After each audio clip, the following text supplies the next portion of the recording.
Hello hello ndabasuhuje bakunze ibiganiro byo kuri Agape Space TV, uyu munsi tugiye kuganira ku nsanganyamatsiko ivuga kuri stress management cyangwa se uburyo umuntu yabasha kugenzura stress cyangwa umuhangayiko.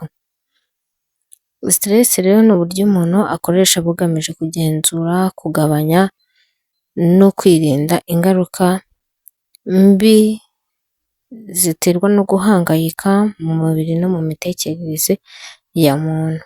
Umuntu rero utabashije kumanaginga stress cyangwa se utabashije kugenzura uku guhangayika, hari ibintu byinshi iyo adacunze neza ashobora guhura nabyo bigiye bitandukanye mu buzima bwe bwa umunsi ku munsi. Icya mbere ushobora kugira umuvuduko w'amaraso ukazamuka cyangwa se dukunda kwita hypertension, ni imwe mu ndwara z'umutima. Icya kabiri ni indwara z'umutima, urumva hypertension nayo n'ubundi iri mu bwoko bw'indwara z'umutima, ariko indwara z'umutima ziri mu bwoko bwinshi bugiye butandukanye. Ushobora kugira indwara dukunda kwita depression, guhangayika no kwiheba nyine.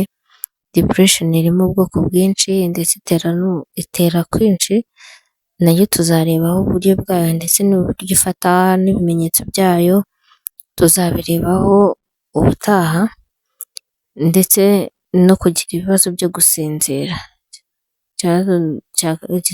Ingaruka ya kane, kugira ibibazo byo gusinzira. Umuntu ufite ikibazo cyo guhangayika usanga agira n'ibibazo byo gusinzira, ntabwo abasha gusinzira nk'uko abishaka cyangwa se amasaha yagenwe gusinzira. Hari ibintu rero by'ingenzi birindwi ari nabyo tugiye kwibandaho cyane bishobora kugufasha muri stress management cyangwa se kugenzura imihangayiko, kugenzura stress. Ibyo bintu birindwi rero bikubiyemo ibijyanye n'ibifasha umuntu mu buzima bwa buri munsi bigiye bitandukanye kandi by'ingenzi ubushakashatsi bugaragaza. Icya mbere ni ugukora imyitozo ngororamubiri cyangwa se siporo. Siporo, ubushakashatsi bwerekana ko imyitozo ngororamubiri igabanya stress, ndetse iyo umuntu ari kuyikora igabanya umusemburo wa cholesterol. Cholesterol ni umusemburo uba mu mubiri w'umuntu ubaho iyo umuntu yagize stress. Uyu musemburo rero niwo uba wazamutse uzamura stress, kandi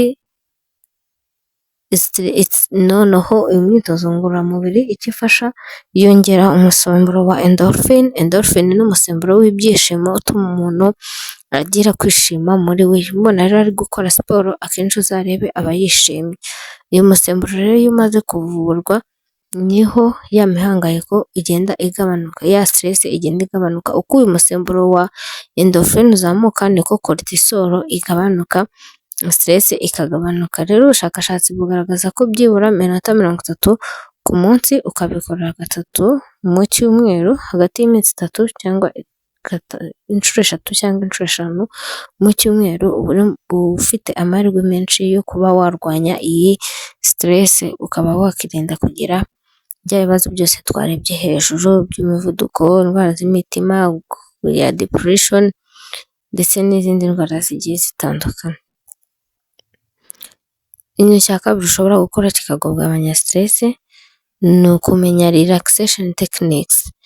Ni tekinike ushobora gukoresha kugira ngo uruhuke, urelaxe, mbese umutima wawe utuze, ugire amahoro, umutima, imitekerereze ubashe gutuza. Rero muri izi tekinike harimo tekinike nakibandaho cyane cyane. Iya mbere ni deep breathing cyangwa se guhumeka byimbitse, ndetse na meditation. Izi ni tekinike ebyiri umuntu ashobora gukoresha mu kugabanya stress. Meditation ni za tekinike tujya kumva tureba mu mateleviziyo, uburyo bukoreshwa n'abamonko nk'aba Buddha bari bakoresha. Ni uburyo nyine umuntu afata igihe cyo kumedita akajya ahumeka umwuka akongera akawusohora. Biri mu bintu ni tekinike zifasha kugabanya stress ndetse umuntu akabasha gutuza umutima. Rero ubushakashatsi bugaragaza ko rero izi tekinike zifasha umutima gutuza ndetse bikagabanya ibyago byo kugira indwara y'umuvuduko w'amaraso. Icya gatatu ni ugusinzira bihagije. Gusinzira ni byiza, gusinzira twabonye ko hari ibintu byinshi bifasha, iyo umuntu yaruhutse n'ubwonko bwe bubasha gukora neza. Rero ubushakashatsi bugaragaza ko abantu basinzira byibura amasaha 7 kugera ku masaha 9 mu ijoro, bagira ubushobozi bwo kuba bahanganya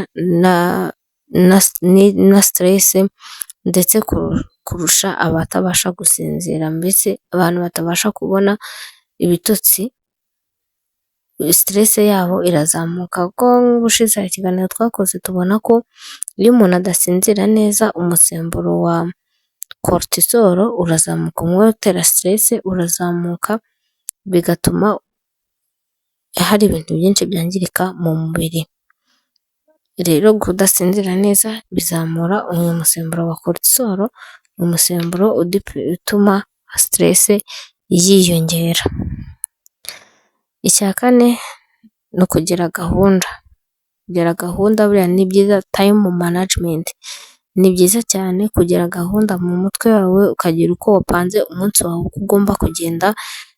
Ni byiza cyane, bituma umuntu atagira stress. Ni ukuvuga ngo ubushakashatsi bugaragaza ko gutegura gahunda umuntu y'umunsi bitewe na gahunda ufite cyangwa n'izindi gahunda uzagira muri icyo cyumweru, bigabanya akavuyo mu mutwe, ndetse ubushakashatsi bukagaragaza ko abantu bafite gahunda iteguye neza bagira stress nke. Ntabwo bapfa kugira gahunda kuko ibintu byabo biba biri ku murongo, avuga ati wenda uyu munsi nateguye gukora iki ngiki kintu runaka, umunsi nateguye gukora ikintu runaka. Ni ukuvuga ngo bituma atagira akavuyo n'akajagari mu mutwe we, mbese umunsi we gahunda ze ziba ziteguye neza nta kibazo.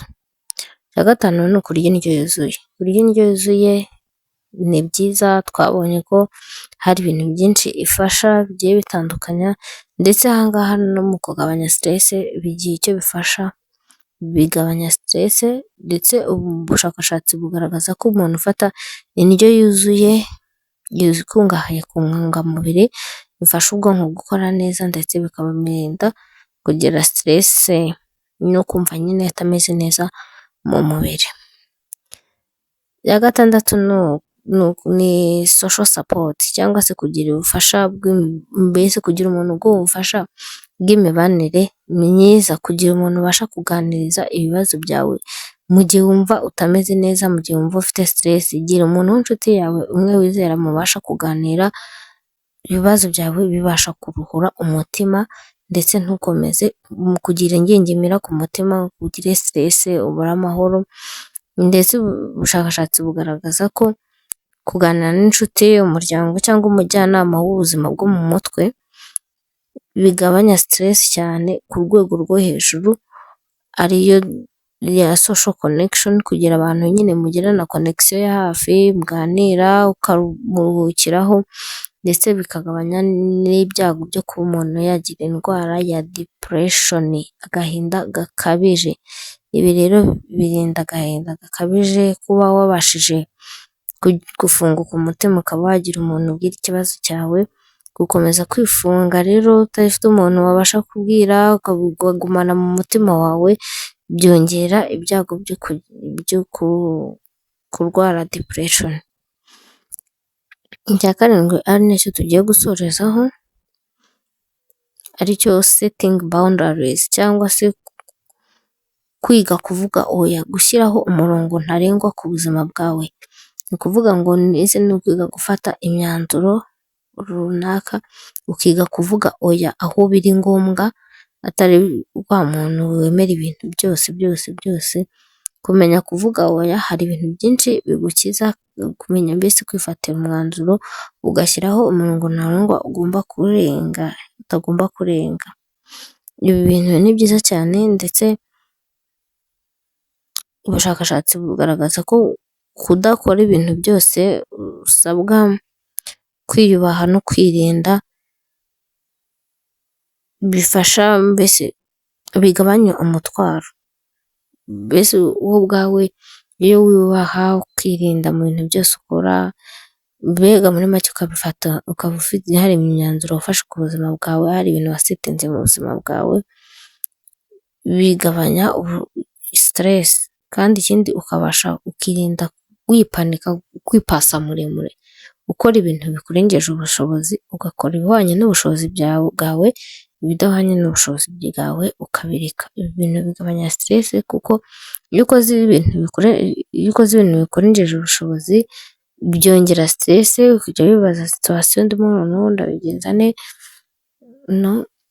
So rero ni byiza ko umuntu aba agomba gufata umwanzuro, akagira imyanzuro afata ku buzima bwiwe, akamenya kuvuga ijambo oya. Biri mu bintu bifasha kugabanya stress. Uyu munsi rero twarebaga cyane ku bijyanye n'ubuzima bwo mu mutwe by'umuntu, ibintu 7 by'ingenzi ubushakashatsi bugaragaza umuntu yagenderaho mu kugabanya stress. Ikiganiro cyacu nanga tugiye ni uyu munsi rero, nimba utarakora subscribe yikore, tujye tubana umunsi ku munsi uko dushyizeho ibiganiro bigiye bitandukanye. Ibiganiro byacu nakagaruka, ndabakunda cyane. Ciao ciao.